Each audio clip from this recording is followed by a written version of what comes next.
Go on, Daniel. Arnab. Hello. Can hear you loud and clear. Go on, Daniel. Make your point. See, this story actually started in India and it went viral, and then the international press, the story started in India and then it went viral and the international press took notice of it. Today we are discussing the fact that, you know, it's all a conspiracy and it's all an agenda. Maybe, may not. Because I see a lot of international press on a daily basis, and it's not that India gets butchered left, right and center. There are a lot of journalists who are doing good work, meaningful work, research-based work, truth-based work. Prime Minister Narendra Modi's personal image since and before he became the Prime Minister has never been dented by international media. In fact, they've held him in very high regard.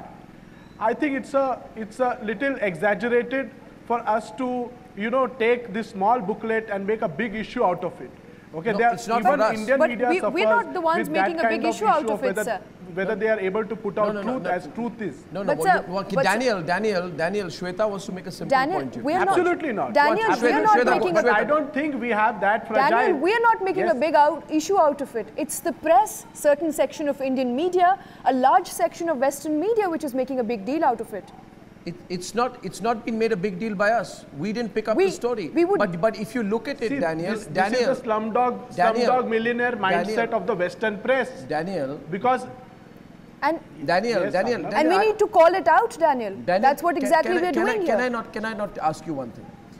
Isn't it suspicious and conspicuous, and Kanchan Gupta can take it forward, that there is a clear agenda of painting India as a regressive state?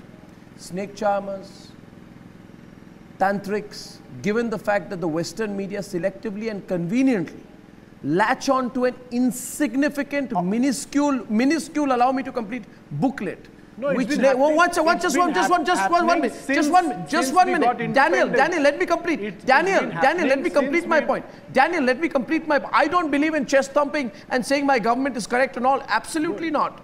But you must understand, there is some booklet published when the Congress was in power, which 4 years later you pick up and say the government of India, the Narendra Modi government, has told all pregnant women not to have sex and non-vegetarian food. If this was not a deliberate attempt, then why wouldn't the Western media not report about the source of this publication? A. If it was not a deliberate attempt, why wouldn't the Western media not talk about the disclaimer in the booklet? 2. If it was not a deliberate attempt, why would the Western media report about the clarification issued by the Ayush Ministry? What is rather suspicious is that this comes just days ahead of International Yoga Day. All the West come together to publish articles after articles on this 14-page insignificant booklet published during the Manmohan Singh government that speaks about the do's and don'ts of naturopathy. And the headlines. And what are the headlines? Look at the headlines. Kanchan Gupta has been an editor of a newspaper. He will tell you what headlines mean.